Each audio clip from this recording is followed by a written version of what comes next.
नमस्कार, 10 की डिस्कवरी में आप सभी का बहुत स्वागत है। आपके साथ मैं हूं सऊद मोहम्मद खालिद। हमारे आसपास बहुत तेजी से कोरोना फैल रहा है। वो लोग भी इसकी चपेट में आ रहे हैं जो पहले कोरोना संक्रमित हो चुके हैं या जो लोग वैक्सीन की डोज ले चुके हैं। ऐसे में हर इंसान के जहन में इस वक्त सवाल यही है कि क्या कोरोना से लड़ने के लिए बनी एंटीबॉडी बेअसर साबित हो रही है। आज हम आपको एकदम आसान भाषा में और भारत के टॉप एक्सपर्ट्स के नजरिए से एंटीबॉडी की पूरी एबीसीडी समझाएंगे। इसलिए आज की पहले डिस्कवरी में आज आप देखेंगे कवच पाया तो फिर वायरस कैसे आया। इसके बाद आज की दूसरी डिस्कवरी में आपको हम दिखाएंगे एंटीबॉडी का 5 महीने वाला संपूर्ण गणित। वहीं आज की तीसरी डिस्कवरी में आप देखेंगे सबसे बड़ा रक्षा कवच। तो चलिए शुरू करते हैं कोरोना से सुरक्षा की गारंटी देने वाली आज की 10 की डिस्कवरी।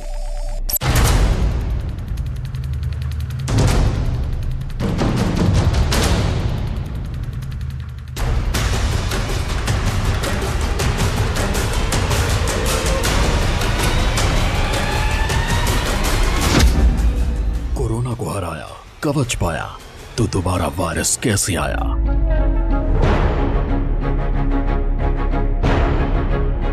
मैक्सिमम 3 महीने तक परसिस्ट करती है, तो उसका ये मतलब है कि किसी को अगर कोविड इन्फेक्शन हुआ है तो दोबारा होने की संभावना बनी है। एंटीबॉडी को हराने वाली लहर 5 महीने में फिर से कहर।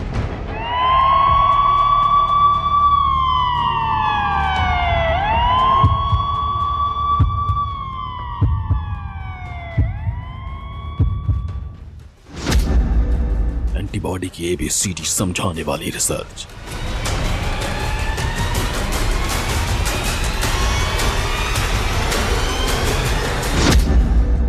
कोरोना से सुरक्षा की गारंटी देने वाली डिस्कवरी।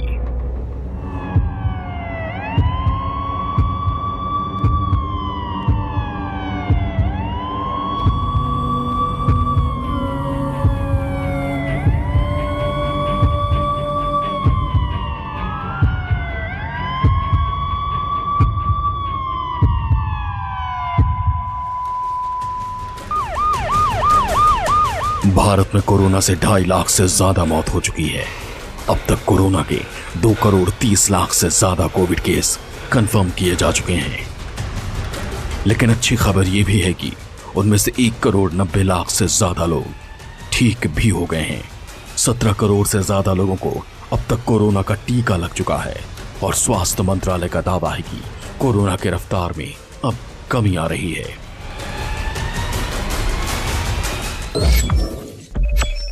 हम अगर केसेस को डे ऑन डे एनालाइज करें तो एक अर्ली ट्रेंड, जैसे कि इससे पहले भी हमने एक बार बात की थी, एक अर्ली ट्रेंड हम देखते हैं कि जैसे कि 7 मई को 4,14,000 के करीब केसेस देश में उस दिन आए थे, वह घटते घटते 4,03,000 केसेस के करीब 9 तारीख को हमने देश में नोट किया।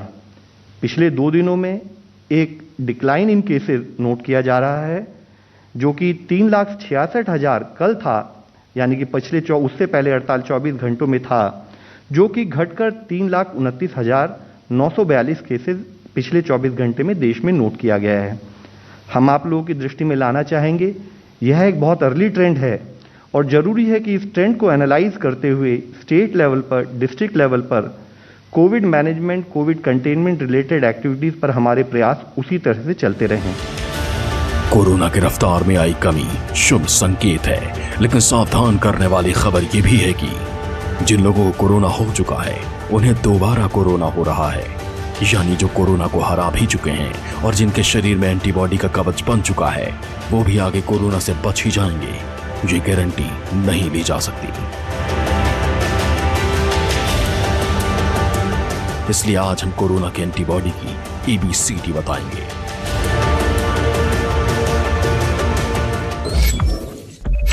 जहाँ तक एंटीबॉडीज बनता है, जैसे कोई भी वायरस या बैक्टीरिया जब भी शरीर के अंदर आक्रमण करता है शरीर पे, तो शरीर जो है उससे बचने के लिए एक एंटीबॉडीज बनाता है।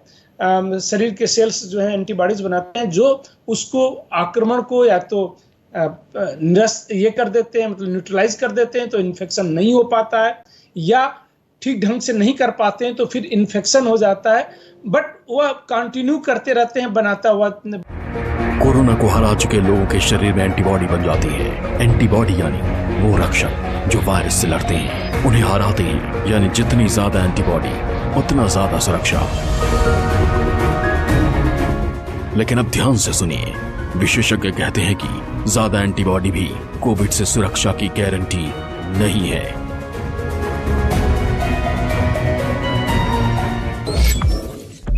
जैसे कोविड-19 की मैं अगर बात करूं तो कोई भी ड्रग नहीं है जो इसको खत्म करती है, वह शरीर की प्रतिरोधक क्षमता ही जो है उसको खत्म करती है।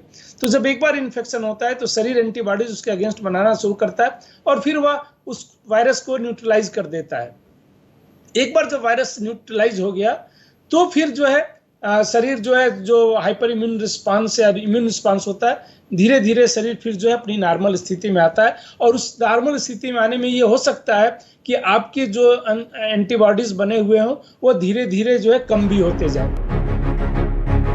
जो कोरोना से ठीक हो चुके हैं, अगर आप सोचते हैं कि एक बार संक्रमित होने के बाद उन्हें कोरोना नहीं होगा, तो अपनी जानकारी दुरुस्त कर लीजिए।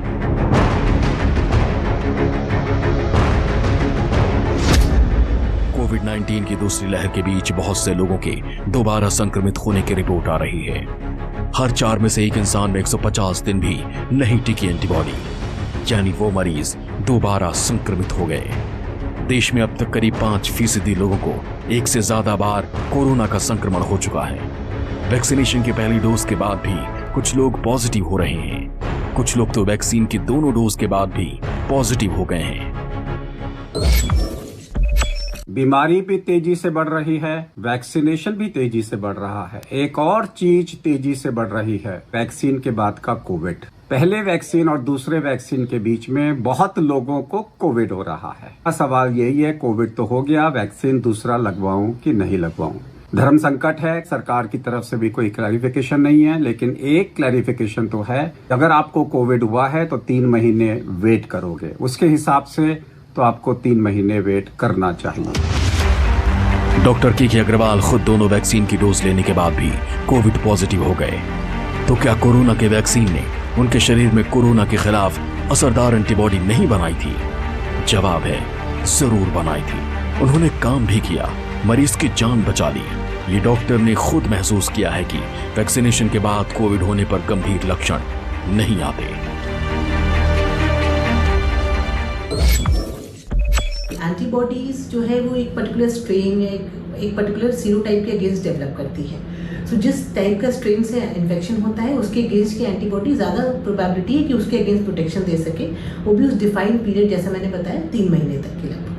और जो अगर हम स्ट्रेन वेरिएशन की बात करते हैं, जो अभी हम देख रहे हैं कि बहुत सारे म्यूटेंट स्ट्रेन्स जो है, डिफरेंट स्ट्रेन जो है वो लोगों को इन्फेक्ट कर रहे हैं, तो ऐसा पॉसिबल है कि अगर एक इन्फेक्शन के अगेंस्ट आपको एंटीबॉडी डेवलप करती है या जो आपकी एग्जिस्टिंग वैक्सीनेशन है उसके अंदर जो एंटीबॉडीज डेवलप की है वो उस म्यूटेटेड स्ट्रेन के अगेंस्ट प्रोटेक्शन ना दे पाए, तो ये म्यूटेशन जो होता है इसके कारण वो इम्यून स्केप फिनोमेना कहते हैं इसको, जिससे कि वो एंटीबॉडीज से बच जाता है वो वायरस जो आपकी एग्जिस्टिंग एंटीबॉडी होती है वैक्सीनेशन या इन्फेक्शन के कारण। हालांकि वैक्सीन वायरस से लड़ने के लिए एंटीबॉडी बनाती है, लेकिन वैक्सीन के बाद हर इंसान में एक जैसी एंटीबॉडी नहीं बनती। डॉक्टरों का कहना है कि किसी इंसान में वैक्सीन से बनने वाली एंटीबॉडी की मात्रा उसकी इम्यूनिटी पर निर्भर करती है। अभी तक ऐसा कोई भी बेंचमार्क सामने नहीं आया है। एंटीबॉडीज की क्वांटिटी टाइटर वैल्यू से मेजर की जाती है। ऐसा माना जाता है कि जितना अधिक टाइटर वैल्यू होगा उतनी अधिक शरीर में एंटीबॉडीज होगी। हालांकि ज़्यादा टाइटर वैल्यू कोरोना वायरस से कंप्लीट प्रोटेक्शन की गारंटी नहीं देता है और यही कारण है कि वैक्सीन के बाद भी इन्फेक्शन के चांसेस होते हैं। ऐसे में सवाल उठता है कि क्या एंटीबॉडी स्तर के लिए बेंचमार्क है, ऐसा बेंचमार्क जिसके बाद ये गारंटी मिल जाए कि उस पर कोविड अटैक नहीं कर सकता। बदकिस्मती से वैक्सीन वैज्ञानिकों और डॉक्टर्स का कहना है कि वैक्सीन से मिली एंटीबॉडी के बाद भी कोरोना संक्रमण का खतरा हो सकता है। हाँ, इतना जरूर है कि तब कोरोना जानलेवा नहीं होगा।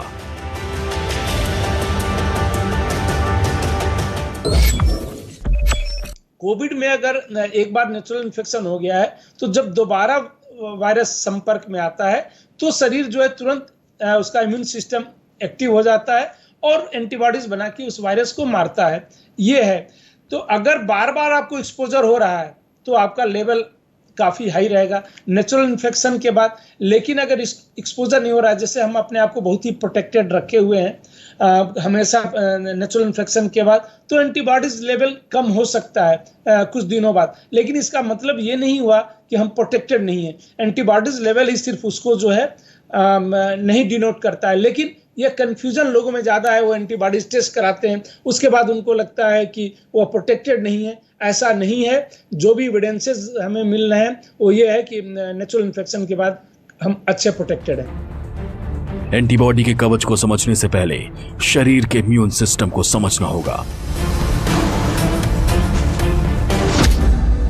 इंसानों का शरीर इस तरह बना है कि जब भी उस पर कोई संकट आता है तो अपने आप ही उसे बचाने की प्रक्रिया शुरू हो जाती है। यानी हमारे शरीर में एक सेल्फ डिफेंस सिस्टम है और यह सेल्फ डिफेंस सिस्टम बनता है शरीर के इम्यून सिस्टम से। हमारे शरीर का इम्यून सिस्टम अच्छे और बुरे का अंतर समझता है। जब भी शरीर पर कोई बाहरी बैक्टीरिया अटैक करता है तो हमारे शरीर का सेल्फ डिफेंस सिस्टम एक्टिव हो जाता है और बीमार करने वाले बाहरी बैक्टीरिया या वायरस से शरीर को बचाने की कोशिश शुरू कर देता है। ये पूरा इम्यून सिस्टम शरीर के हर हिस्से में फैला होता है। देखिए, वायरस को सेल के अंदर एंटर करने के लिए किसी रिसेप्टर से, जो सेल का रिसेप्टर होता है, उस पर बाइंड करने की ज़रूरत होती है।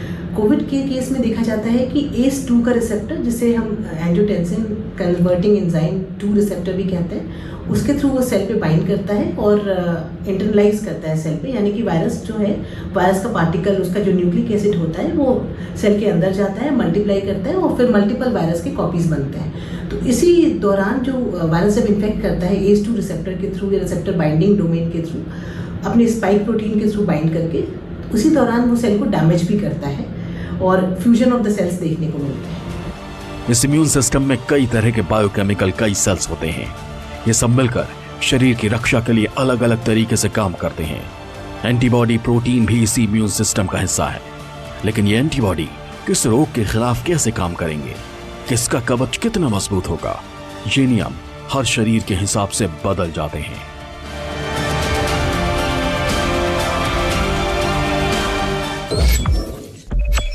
एंटीबॉडी का लेवल जो है वो कितना हो, ये अभी कोई क्लियर कट इसके रिकमेंडेशंस नहीं है कि इतने एंटीबॉडी के ऊपर आपका 100% प्रोटेक्शन होगा। अलग अलग स्टडीज़ में डिफरेंट वैल्यूज़ पाई गई हैं। ज़्यादातर देखते हैं कि जितना हायर टाइटर होता है एंटीबॉडी का, उतना ज़्यादा चांसेस होता है कि वो प्रोटेक्शन लंबा भी चले और इफेक्टिव प्रोटेक्शन भी दे। बट इसमें जैसा कि मैंने बताया, अगर म्यूटेटेड वायरस है तो एग्जिस्टिंग एंटीबॉडी जो है, ऐसा बहुत चांसेस है कि वो प्रोटेक्ट ना कर सके। बीमारी के 5 से 10 दिनों के बीच हमारा शरीर 4 तरह की एंटीबॉडी विकसित करता है। Immunoglobulin G, neutralising antibody, anti spike antibody और आरबीडी स्पेसिफिक एंटीबॉडी। एंटीबॉडीज का शरीर में बनना एक बहुत ही कॉम्प्लेक्स प्रोसेस है, लेकिन अगर इसे सिंपल टर्म्स में बताएं तब ये कह सकते हैं कि जब एक एंटीजन जैसे कि कोरोना वायरस बॉडी में इंट्रोड्यूस होता है, तब वो स्पेसिफिक बी लिम्फोसाइट सेल्स होते हैं जिसके सामने प्रोड्यूस किया जाता है और वो उसके अगेंस्ट एक अपने कॉम्प्लेक्स प्रोसेस के थ्रू एंटीबॉडीज़ प्रोड्यूस करती है। ये एंटीबॉडीज़ बनने में टाइम लग सकता है और ये एंटीबॉडीज़ अभी ऐसा कहा जा रहा है कि करीब 3 महीने से 6 महीने तक हमारी बॉडी में रहती है नेचुरल इन्फेक्शन के बाद। हर तरह की एंटीबॉडी कोरोना का कवच नहीं बनती। जो एंटीबॉडी कोरोना के संक्रमण को रोकती है वो आरबीडी स्पेसिफिक एंटीबॉडी है। इसके अलावा दूसरी न्यूट्रलाइजिंग एंटीबॉडी है जो वायरस से बचाती है। हमारे शरीर में एंटीबॉडीज़ का बनना बहुत सारे फैक्टर्स पर निर्भर करता है। हमारी उम्र कितनी है, हम कितने स्वस्थ हैं, हमारे शरीर की प्रतिरोधक क्षमता कितनी मजबूत है, कोई गंभीर बीमारी तो नहीं है। कोविड-19 के केस में IgG एंटीबॉडीज़ का ब्लड टेस्ट में पॉजिटिव होना सिर्फ ये दर्शाता है कि हम कोविड-19 वायरस को एक्सपोज हो चुके हैं, या तो ये पुराना इन्फेक्शन है या फिर हमने वैक्सीन ली है।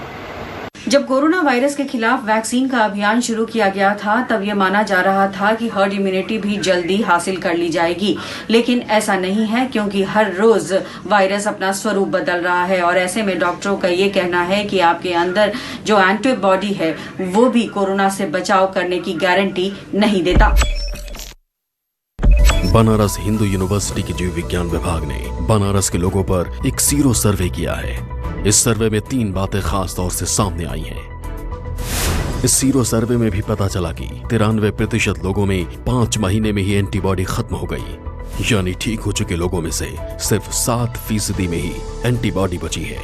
जो कोरोना संक्रमित होकर ठीक हो चुके थे उनमें तेजी से एंटीबॉडी बनी। कोरोना की दूसरी लहर में हर्ड इम्यूनिटी विकसित नहीं हो सकती। अभी कुछ दिन पहले ही हम लोग एक्सपेरिमेंट किए थे, हमने देखा कि बहुत सारे लोगों में जो कि एसिम्प्टोमेटिक थे उनमें एंटीबॉडीज़ बहुत ही जल्दी इवन 3 महीने के अंदर ही पूरी तरीके से ख़त्म हो गई। तो ये बहुत मैटर करता है कि आदमी किस लेवल का इन्फेक्शन उसके अंदर है, कितना वायरल लोड है, उसी के अगेंस्ट उसके शरीर में एंटीबॉडीज़ बनती है। लेकिन यहाँ फिर से ये बात कहना ज़रूरी है कि हर एक आदमी का, हर एक इंडिविजुअल का किसी वायरस या किसी बैक्टीरिया के अगेंस्ट बहुत ही यूनिक रिस्पांस होता है और ये जनरली उसके इम्यून सिस्टम पे डिपेंड करता है। डॉक्टर्स और रिसर्चर्स का कहना है कि प्राकृतिक संक्रमण के 3 से 6 महीने बाद मरीज सभी प्राकृतिक एंटीबॉडी खो देता है, लेकिन कोरोना से बचाने के लिए मजबूत आरबीडी एंटीबॉडी चाहिए होती है। इसे और आसान भाषा में एक्सपर्ट से समझिए। कोरोना से संक्रमित होने के बाद हमारा शरीर सबसे पहले आईजीएम नाम की एंटीबॉडी बनाता है। संक्रमित होने के 5 से 10 दिन के अंदर शरीर में 4 अलग तरह की एंटीबॉडीज बनती है। IgM, neutralising antibody, anti spike antibody और आरबीडी स्पेसिफिक एंटीबॉडी। इनमें सबसे खास एंटीबॉडी जो हमें कोरोना वायरस इन्फेक्शन से बचाती है, आरबीडी स्पेसिफिक एंटीबॉडी और न्यूट्रलाइजिंग एंटीबॉडी, ये हमें वायरस से बचाती है। ऐसा माना गया है कि वैक्सीन के बाद ये सभी तरह की एंटीबॉडीज हमारे शरीर में नहीं बनती, जबकि नेचुरल इन्फेक्शन में ये सभी तरह की एंटीबॉडीज बनती है। कुछ रिसर्च का ये भी मानना है कि नेचुरल एंटीबॉडीज वैक्सीन से बनी एंटीबॉडी से ज्यादा कारगर होती है। अब समझिए कि ज्यादा एंटीबॉडी होने के बाद भी कोई इंसान कोरोना की चपेट में कैसे आ सकता है। SARS-CoV-2 एक नॉन सेलुलर वायरस है। एक इंसानी कोशिका में खुद को कई गुना बढ़ा लेता है। कोरोना का वायरस रिसेप्टर बाइंडिंग डोमेन यानी आरबीडी की वजह से बेहद तेजी से फैलता है। कोरोना तेजी से फैल रहा है क्योंकि नाक और हृदय, किडनी, लंग्स जैसे शरीर के दूसरे हिस्सों में SE2 रिसेप्टर्स होते हैं। कोरोना वायरस का स्पाइक आरबीडी से जुड़ जाता है और कोरोना को घर मिल जाता है। कोरोना वायरस की सतह पर नुकीली आकार के दिखने वाले स्पाइक प्रोटीन होते हैं। इन स्पाइक प्रोटीन में आरबीडी रिसेप्टर होता है जो इंसान के शरीर में जाकर सेल्स में एंटर करने में मदद करता है। इसी तरह से इंसान के शरीर के कुछ सेल्स में ACE2 रिसेप्टर्स होते हैं, जैसे कि नाक, लंग्स और किडनी में। स्पाइक प्रोटीन में जो आरबीडी रिसेप्टर होते हैं वो इन ACE2 रिसेप्टर से आसानी से जुड़ जाते हैं और इस तरह से वायरस इंसान के शरीर में एंटर कर जाता है। एक्सपर्ट का कहना है कि सिर्फ वो एंटीबॉडी जो खास तौर से आरबीडी के लिए है कोरोना के खिलाफ कवच बन सकती है और इस कवच को मजबूत करने के लिए वैक्सीन बेहद जरूरी है। ये सच है कि वैक्सीन एक साथ हर तरह की एंटीबॉडी नहीं बनाती, लेकिन वैक्सीन उस एंटीबॉडी को जरूर मजबूत करती है जो कोरोना से टक्कर लेते हैं।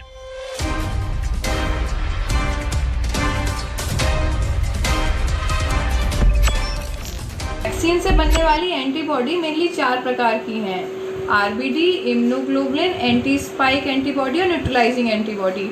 इसमें से आरबीडी के जो हमारा इसमें सेगमेंट है वो जिसमें ज़्यादा होगा वो ज़्यादा प्रोटेक्टेड होगा टुवर्ड्स इन्फेक्शन, लेकिन इसका सेपरेटली अभी तक टाइटर नहीं किया जाता है। एक जनरलाइज्ड एंटीबॉडी लेवल ही मेजर किया जाता है जब वैक्सीन दी जाती है उसके बाद, इसलिए प्रोटेक्शन अभी वेरिएबल है।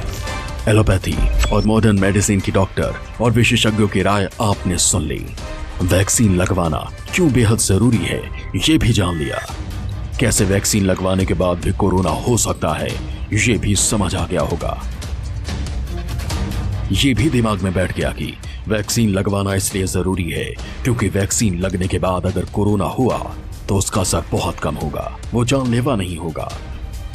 अब देश के सबसे बड़े आयुर्वेद संस्थान यानी अखिल भारतीय आयुर्वेद संस्थान के डॉक्टर स्वाति भंडारी से सुनिए क्यों 4 में से 1 इंसान में 150 दिन भी एंटीबॉडी नहीं टिक रही, क्यों कोरोना को हरा चुके मरीजों में दोबारा संक्रमण हो रहा है। वैक्सीन से मिलने वाली एंटीबॉडीज शरीर को कोरोना वायरस से लड़ने के लिए तैयार करके रखती है। हमारे शरीर में बी सेल्स अपनी मेमोरी में इन्हें रखते हैं। जब कभी भी फ्यूचर में कोरोना का संक्रमण होता है तो इन्हें अधिक से अधिक मात्रा में बनाना शुरू कर देते हैं। कोरोना पॉजिटिव के बाद मिली इम्यूनिटी प्रायः 3 से 5 महीने तक शरीर में बनी रहती है, परंतु ये हर किसी के इम्यून सिस्टम पे डिपेंड करता है। इसीलिए हमारे आयुर्वेद में कहा भी गया है कि हमें हमेशा अपने आहार विहार को इस तरीके से रखना चाहिए कि हमारे शरीर में रोग प्रतिरोधक क्षमता बनी रहे। अब इस पूरी रिपोर्ट का सार समझिए। जब हम बीमार होते हैं तो शरीर कई तरह के एंटीबॉडी बनाता है। ये एंटीबॉडी उस बीमारी से लड़ने वाले सैनिक हैं। यही एंटीबॉडी पूरे इलाके में हर्ड इम्यूनिटी पैदा कर देती है। भारत में हर्ड इम्यूनिटी नहीं दिख रही क्योंकि कोरोना फिर अटैक कर रहा है, बार बार अटैक कर रहा है।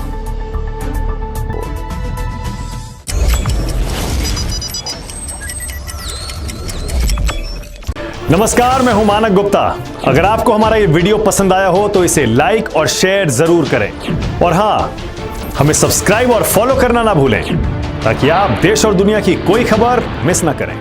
चाहे कोई ब्रेकिंग न्यूज हो या कोरोना वायरस से जुड़ी कोई भी अपडेट, पॉलिटिक्स हो या आपकी जेब से जुड़ी कोई खबर, इलेक्शन की कोई न्यूज हो, कोई कंट्रोवर्सी हो या फिर कोई वायरल वीडियो, सब कुछ मिलेगा न्यूज़ 24 पर। तो जुड़े रहिए हमारे साथ और देखते रहिए न्यूज़ 24।